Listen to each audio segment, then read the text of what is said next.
Let's get right to it. Stand users versus soups. Could the Stardust Crusaders from Part 3 of JoJo's Bizarre Adventure stop fought and fight the various soups that are in the boys? They already took down one blonde egomaniac with a god complex and a legion of fearful followers, so could they do it again? The concept is pretty straightforward. The Crusaders have a task of dismantling Vought, preventing Homelander's rise to power, and defeating any soups they encounter on the way. And no access to viruses here. They're only going to be able to defeat soups with their raw strength. We'll see if they could do it with this crew. Jotaro, Joseph, Kakyoin, Polnareff, and Iggy. As for Vought's roster, we'll just use every evil soup that's appeared, even if they turned good, and we'll be using their powers at their peaks. We also won't be using Star Platinum the World Jotaro at first, unless it's absolutely necessary. And we'll also split JoJo's with a high ball and a low ball of power. One last rule, just like any JoJo's video I do, we're going to have verse equalization where stands can be seen and interacted with by the soups that they're fighting. Let's start by scaling the Crusaders. One thing to be clear with right from the start is that I've noticed scaling Part 3 is a little contentious, which is why I'm splitting this up into high balls and low balls. That way we can get a floor of power, but also we can cover the high ball estimates because I shouldn't just be overlooking these feats. For a low ball, these characters are generally going to be around building level, ranging between small and large. Some higher, some lower, of course, but a few things support this. Characters show multiple feats of damaging or destroying structures that are building sized. Like a random one off the top of my head, for example. Pet Shop creating large ice structures or causing damage, both of which being around small building level. But then even just like raw physical strength, going to someone like Jonathan, for example. He helps upscale a lot of the characters because he's got so much brute strength, like breaking through walls while not even empowered, defeating Tarkus who split an entire cliff, and defeating Jack the Ripper who tore apart an entire stone-lined tunnel. Also, feats from later parts could apply here too. Red Hot Chili Pepper absorbing the entire electricity grid of Morio would equate to a building level attack power. And yes, I know it's a small town's worth of electricity, but when converted into attack power, it's going to be much lower and around that building level I gave. Funny enough, the stand is actually pretty highly rated in terms of power. It's given an A ranking in power, which is the same as Star Platinum. Of course, the stand ranking system isn't fully reliable, but it's still worth mentioning. Why mention Part 4 though? Well, Jotaro's time stop is shorter, but his strength should be comparable to Part 3. So any feat in Part 4 applies to him in Part 3. And the reason I apply this to him is because Star Platinum is still known to be the stand with the strongest physical power, meaning anything like this would upscale it. So we don't need to go too deep into it. There's plenty of examples that set this at a solid baseline. Of course, Jotaro having the strongest stand in the group and the stand with the most physical power in general, he will scale higher. Easily like large building level, though I would even say he's brushing up on city block tier. The rest of his group is going to fall in between that small building to large building level range. As for high balls, these characters can possibly be pushed to town level and beyond, particularly due to how Star Platinum defeated Enya's stand Justice. This stand covered an entire town in fog, and while it's hard to calculate the specific ramifications of him clearing that town, this feat is used to push Jotaro and upscale everyone else. The town itself is relatively small, but the fog extends even beyond the town, so it's tough to get a specific area, and same for the specific density. However, this can be used to highball him to anywhere between multi-city block level all the way up to large town level. Again, a little hard to gauge how impressive this is, since there's so many factors and things that can vary. Also, Dio in Part 1 is able to split clouds, albeit anime only. And in Part 6, when Jolene's punching meteors, they're coming down to Earth at insane speeds. They arrive on Earth in seconds, much faster than a normal meteor, which will usually move around 17 kilometers a second after they airburst and break apart. The speed these meteors have easily gives it town-level power, and Jolene upscales Jotaro, so this feat applies here. And remember, this is all a high ball, and Jotaro's stand is the strongest physically out of his entire group, so this really just sets a ceiling. So let's use large town level to highball Jotaro, with the rest of the Crusaders being right under that around town level. Speed is also pretty straightforward, and we don't even need to do a low ball and high ball, because unlike attack power and durability, this isn't as contentious. They're all really fast because of Silver Chariot. Thanks to his fight with Hanged Man, where he parries a stand that's moving at the speed of light, he's easily pushed into massively faster than light territory. And every other member of the crew scales off that to varying degrees, either a little lower or higher. Stand users are incredibly fast, so while the Crusaders are hugely disadvantaged in numbers here against the soups, because they're fighting so many soups, they're all going to be very quick compared to everyone. Even speedsters like A-Train and Homelander. Let's briefly go through each member and discuss abilities. Iggy, or rather his stand, is going to be small building level, based on his fight with Horus, and massively faster than light. Also, due to being made out of sand, he has another layer of intangibility. While we are saying soups can attack and interact with stands here, we're not going to change the fact that the Fool could be somewhat intangible because of how he's made of sand, and also the fact that he can regenerate a little bit too. Kakyoin's going to be large building level since he harmed Dio, and he scales pretty closely to everyone else. Also, he has body puppetry and some level of possession with his stand. And of course, Alright, so off the bat, it looks like uh, like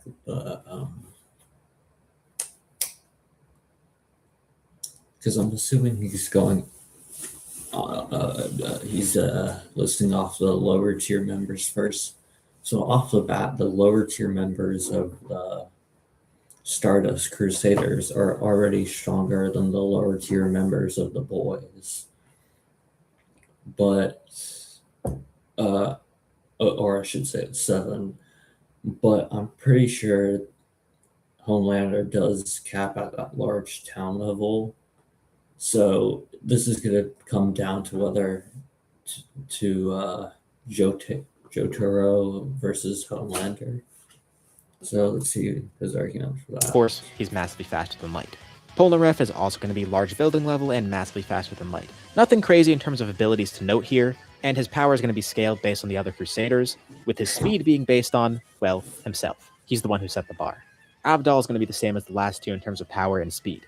His notable ability, of course, being fire manipulation. Joseph's an interesting case. Unfortunately, my GOAT isn't the strongest of the group. In fact, Dio calls his stand the weakest. Plus, Joseph is weaker than his part self. However, Joseph's interesting because his strength isn't directly tied to his stand. Everyone else is strong because of their stands, while Joseph is just strong because he's Joseph. Unlike the others, his stand manifests around him and doesn't seem to grant strength in particular. His strength feats are his actual strength. It's not Hermit Purple's strength.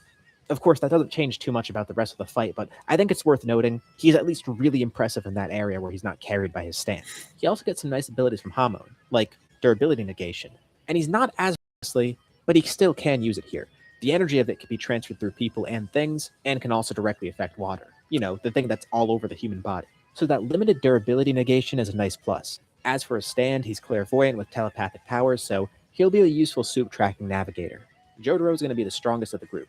High large building level, possibly even low city block tier, with massively faster than light speeds. His special abilities boil down to Unga, me strong, me have high stats, and also Star Finger, I guess.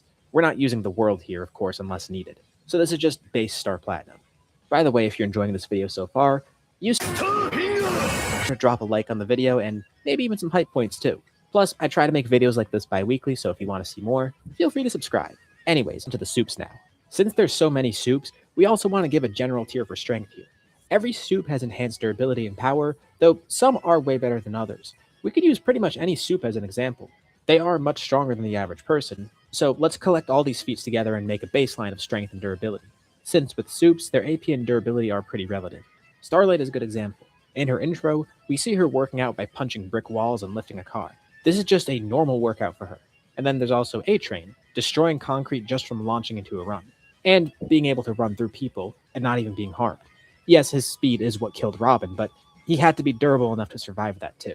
He also fights pretty on par with other soups, and really the biggest difference between soups is their actual abilities. Most don't have much variance in strength, but their abilities scale pretty similarly. Like, Stormfront's another good example. We can see her destroying buildings, and then we can see Kimiko actually withstanding these attacks too. Speaking of Stormfront, she's able to fight Starlight, Kimiko, and Maeve, and also no sells a barrage of gunfire. I had to include her here. And this is what you would want.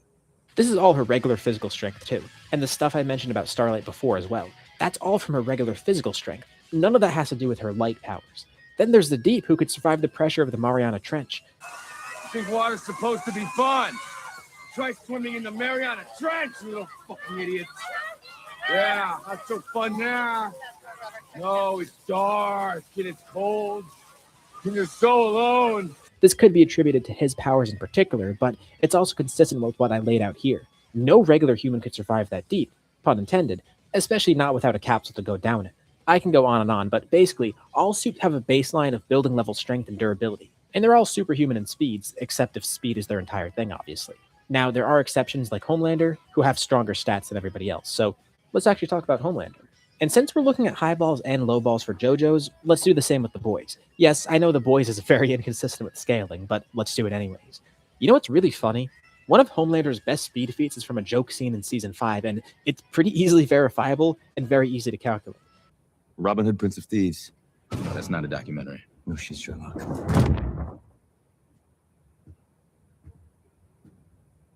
What did you... He's an astronaut. I took him to space. He brings a fake Elon Musk stand into space. Verbatim, he says, I took him to space. On the low end, space would be considered the Carmen line. which is 100 kilometers above sea level. He does a round trip in about 2.6 seconds, and a round trip would be 200 kilometers. That's around 224 times the speed of sound, and that assumes he only traveled to the Kármán line. Plus, this all assumes that he traveled at the same speed for the entire trip. Acceleration and deceleration is a factor too, which I'm not factoring in here. So that means his top speeds could be even higher than this at his peak. The only argument against this that would poke a hole in it is some people interpreted the scene as maybe he went up really high and then threw the guy into space. But I don't really buy that argument because I think he would have said if he did that. He has no reason to lie here. We know Homelander can survive in space. You do have a hell of a view from up here. I'll give you that. You should see it from space. And if he's phrasing it this way just to make the joke work, like by saying, I took him to space, well, if he threw him to space, he would have said something like, I sent him to space, which still would have made the joke work. I don't know, I get why some people have that interpretation, but again, this series is pretty inconsistent with power feats. And I assume that he actually was serious here. But I am going to consider it a highball. Either way, a huge buff for his speed. And that's just for travel speed, of course, but his reactions and combat speed could scale off this too, because otherwise he basically would have been flying blind. The fact that he could brace himself for impact upon return and slow himself down is proof of this too. If his combat and reactions didn't scale to his travel speed, he wouldn't have processed any of that and would have just slammed into the ground at top speed. Also, another reason I actually kind of buy into this feat is because A-Train has an insane upscale earlier in the season, which could also be viewed as an outlier, but with two of them happening at once, it kind of makes both of them a little more consistent than they would have been if they just happened on their own. It's strange, but in episode 1, A-Train breaks into the internment camp. He's moving so fast that everything around him is in slow motion. People, bullets, even muzzle flashes are frozen. He takes a moment to look around and nothing is moving for him. The only thing that's actually moving is Homelander's heat vision, which we don't know the exact speed of this, and there's no reason to assume that it actually is speed of light, but still, incredibly fast, and the fact that he's looking at it in slow motion is pretty cool. Again, really good example of this show's inconsistent scaling, but it's kind of funny. It's so inconsistent that it loops around to being consistent, because this also makes the Homelander feat later on work. A-Train is usually someone that's depicted at the speed of sound or a little supersonic at best. But in this scene, he's going so fast and perceiving things so slowly that it's more like relativistic, which is just insanely jumping the shark. Plus, Homelander chases him down, and he does outpace Homelander for a bit. And knowing that Homelander has a massively hypersonic feat later on in the season, it makes sense that A-Train's faster than him.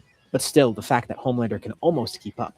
And we have a stated reason why Homelander did catch up in the end, besides the fact that A-Train was obviously trying to avoid hitting someone again, and he also had to avoid the trees that he was running into. We have a statement from Eric Kripke and Jesse T. Usher, the former of whom says that A-Train is faster than Homelander, and the latter of whom says the only reason Homelander could even keep up with him and catch him is because he was trying to avoid running through a woman again, as stated by Eric Kripke and Jesse T. Usher, who both reiterate that he is faster than Homelander. So this is really absurd. It makes A-Train relativistic. Now, this would just apply to him, and it could just apply to a burst of speed rather than a constant speed for him. Also, this is still just a high ball and potentially just an outlier.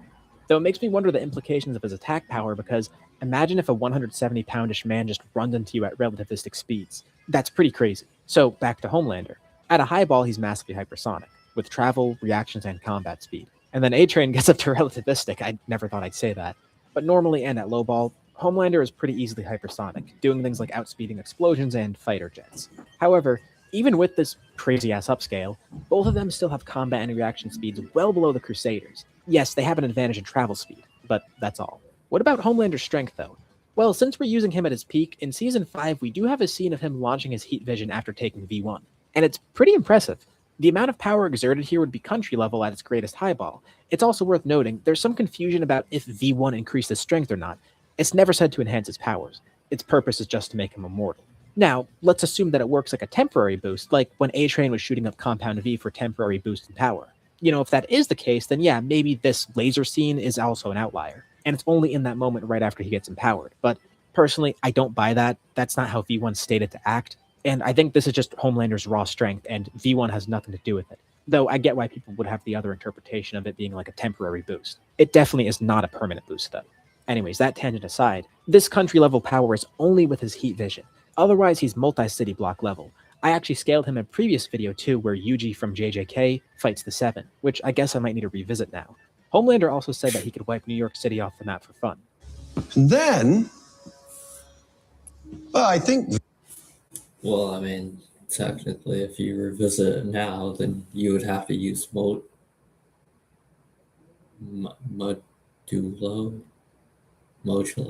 Yeah, you'd have to use Mojalo Yuji, which, yeah, Yuji still wins that one. Then I'll just wipe New York off the map. For fun. This is reiterated in a book about the show's production, and it's stated that it would take a few minutes. On the high end, this would obviously make him like city level, but this implies he has attacks that would just level the city immediately. More likely, he'd just fly around the city really quick, destroying buildings with his strength and lasers, and because it would take a period of time, this would be anywhere between like multi-city block level to town level, depending on how you look at it. We also have him surviving a city block level chemical plant explosion, and he's even compared to nukes. Stan Edgar also says that he has the power of a neutron bomb. And Butcher says they need an H-bomb to kill him. Always is. I've been searching for that weakness. He doesn't have any weakness. No. There isn't a weapon on Earth that they haven't thrown at him. They've all failed. So this pretty comfortably places him at like multi-city block level, or even up to small town level. Speaking of bombs and Homelander, another really impressive soup is Soldier Boy. He can harm Homelander and he scales pretty close to him, so Soldier Boy would be capped at this level too. As for other soups, some might have abilities that could be a concern even if their physical strength isn't too great. Starlight's a good example. Like, yeah, she was a former 7 member, but it wouldn't make sense to include her here in the first place. Same with Maeve. But that's what I mean. Someone like Starlight, even with her physical strength being like building level, her powers can get even higher than that. But it's not just raw power from abilities. There are soups that have things that could just be considered like hacks almost, or things that bypass conventional strength. Like Newman, she would be an issue, even though we're also not including her here. She doesn't really fight or act as a soup publicly, despite her affiliations with Vought. I don't think it's worth including her here because of that. I don't even know if they'd figure out that she's a soup unless Joseph somehow does so. Though, the reason I mention her is because there are some soups with telekinetic powers that could be used similarly, like Cindy, for example. Anyone like that could be an issue. Also, there's someone like Mindstorm who can control people, so despite not relying on physical strength, it would be pretty bad if one of the members of the Crusaders is turned against the others. I might be forgetting some crazy abilities or hacks, so let me know below if there's any soups that I'm missing here. Anyways, on to the fight. Round 1, fight! Let's start with round 1. Both series are lowballed. One thing to start off with is that durability for soups can be bypassed by attacking their internals, so Joseph is actually cracked here. Look at how translucent and the deep dive. Joseph can not only match the soups in strength, but even if he does encounter a strong one, his hormone helps further. And for round 1, the biggest advantage that the Crusaders have is coordination and intelligence. Vought soups are stronger than normal people, sure, but most of them are terrible fighters. They're just big egos and they don't really have a lot of experience. Meanwhile, the Crusaders fight assassins every day, and they could figure out things pretty quickly on the fly. Even with verse equalization letting soups see stands, there's still the actually reacting to them. The speed gap is just too huge here. Lower tier soups will get folded almost immediately. I don't know, random names like Blue Hawk, Gunpowder, Popclaw, and pretty much most of the B tier roster and below. The real threats are the people in like A tier and higher, and obviously the top dogs like Homelander and Soldier Boy, and even A-Train, as well as some of the weirder hacks characters. Again, A-Train is an interesting case as his travel speed massively is above everybody else, including the Crusaders too, even at low, but travel speed doesn't really matter too much here, and A-Train's combat style is extremely linear. He runs in straight lines and relies on blitzing weaker targets, until that one scene in Season 5 where he gets really fast for some reason, but whatever. Although it does become dangerous against someone like Polnareff, whose fighting style revolves around precision, and someone who's proved to react to absurdly fast attacks. And when you're fighting that linearly, what's going to stop Silver Chariot just from mincing you apart? Homelander's the real problem in the lowball tier, obviously. Physically, he's stronger than anyone else here, and once they get to him, his lasers will force the Crusaders to constantly stay mobile. However, he does have two major weaknesses: his arrogance and his lack of combat experience, especially against people that are near his level. Homelander is used to bullying people weaker than him. The Crusaders actively coordinate around stronger opponents. Also, like I mentioned with Joseph before, attacking internals is going to be really helpful. Kakyoin becomes really important here. Hierophant Green's range and battlefield control will make it incredibly annoying for suits to approach safely, so he's a good range fighter. Emerald Splash Spam combined with Joseph's planning, and even Iggy potentially manipulating some terrain and obscuring people's vision, that'll force Vought into bad positions. But back to what I was saying about Kakyoin. The Crusaders don't need to overpower Homelander externally. They can attack eyes and other orifices, I guess, which are weaknesses to soups. Homelander's durability has limits. Maeve even made him bleed with a metal straw. Soldier Boy bruised him. He's not invincible. So why I mentioned Kakyoin is because his skin can enter someone through their mouth or other entrances, so that's a proven way to defeat soups. And he's actually hugely advantaged in that regard, especially because he can control them too. Imagine if you get Soldier Boy under his control, it's game over. Not only for his strength being on their side, but then he could erase the power of other soups. Hell, even Joseph's stand is equipped to exploit this weakness. As stupid as it sounds, all of them can. We see that stands can shrink and enter someone's head, so They could even hypothetically pull an Ant-Man versus Thanos by shrinking their stands down, going up their ass, and then killing them from the inside. Nice! Though someone might still die here, Kakyoin especially feels vulnerable because Homelander would absolutely prioritize him. And Joe's age plus his lack of experience recently, that could be a problem in prolonged fights. But just like them going to Dio, this won't be one massive fight. It's a collection of fights as they get closer and closer to the final boss, over the course of weeks or months. Overall, I'd say the fight's 50-50, extreme diff either way. Lower tier soups aren't going to be issues, they're basically no stronger than the average Part 3 stand user, with less impressive abilities to boot. Soldier Boy or Homelander will be huge issues though, so they would carry things unless the Crusaders outplay them. I think they wipe out most soups, but then when they get to Homelander and Soldier Boy, that's where the 50-50 comes in. Round 2. Fight! Round 2. Highball JoJo's versus lowballed soups. This will be way easier. Highballed Crusaders easily take this fight, as even Homelander and Soldier Boy aren't threats anymore. The only way that Vought could win this round is through sheer luck or surprise kills before the Crusaders understand who the major threats are. This is a low diff win. Round 3. Fight! Round 3. Lowball JoJo's versus Highball Soups. A complete inverse of the last scenario. Homelander's nigh unstoppable here, even if the other soups are easy to stop. The difference in power is too much, though they could exploit his weaknesses like what I mentioned before for Kakyoin's stand. In this instance, mid-diff for the Crusaders to kill most soups, but stronger ones would definitely win, so Homelander or Soldier Boy could take this low diff, unless they get a stand up their ass. Final round. Fight! Alright, In round 4, Highball versus Highball. this is the one that's I was looking forward to. I gotta give it to the JoJo's. Homelander's heat vision is still a win condition Stardust Crusaders. here. It grossly overpowers everything. The Crusaders retain the single biggest advantage in the entire matchup though, combat speed. But Homelander's speed and even A-Train's speed is more of an issue in this scenario. Despite A-Train usually fighting linearly, in that scene where he helps the internment camp, he's clearly very strategic when need be. If he could fight like that at any time, sure, he's not going to be damaging the Crusaders much, but he could even try to outplay them and find ways to victory.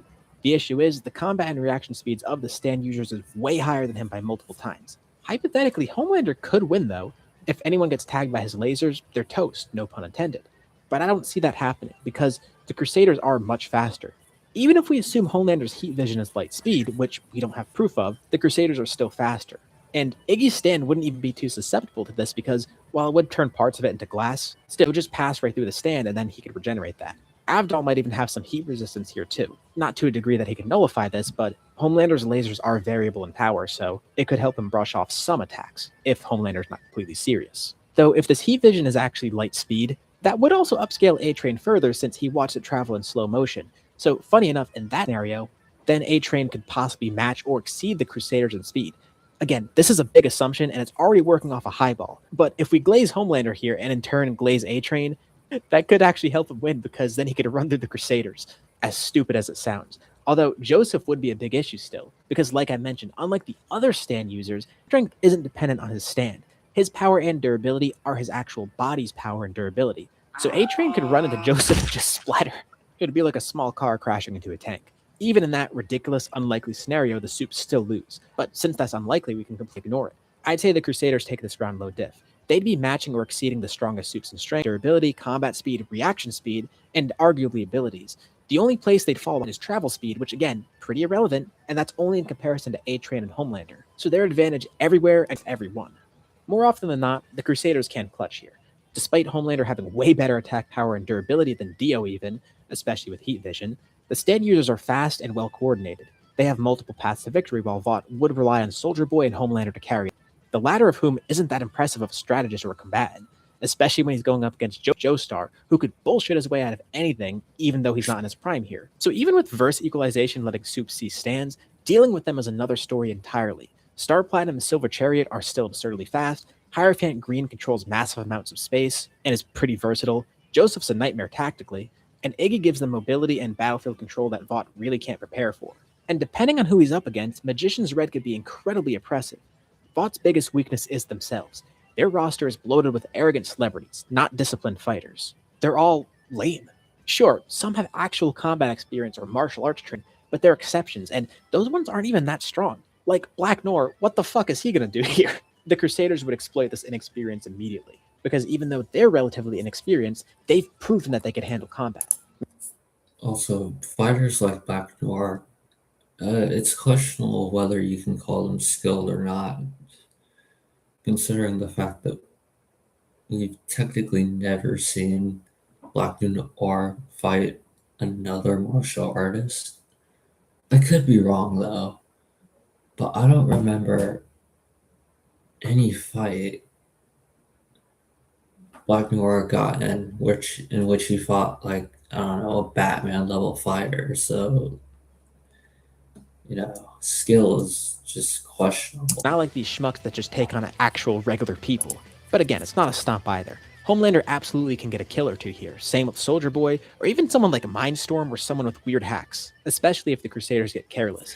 In some scenarios, I could see at least one Crusader dying, like Kakyoin because he's a bigger threat and they target him, or even Joseph who doesn't have a super special stand ability that could help him. Though, I guess he could also shove Hermit Purple up someone's asshole and tickle them from the inside with the vines. That's my goat. And that's probably something he would actually do. Dude, I love Joseph.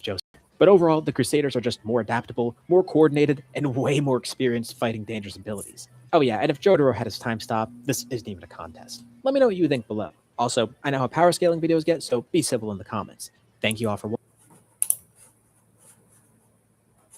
This video on the right, that's probably what I'm going to react to next. My verdict on that one, I think the Phase 1 Avengers have a good chance. I think you mostly have to rely on, well, obviously Thor and Hulk here. I think those two are the deciding factors. Because I think for this matchup, I think as long as they take power over Sukuna, basically if you think Thor and Hulk during that time period still had more power than Sukuna, then I think they could win. Like obviously Sukuna is more skilled. He should have more experience. He should have more abilities, yada yada. But I think as long as they take power, they should win.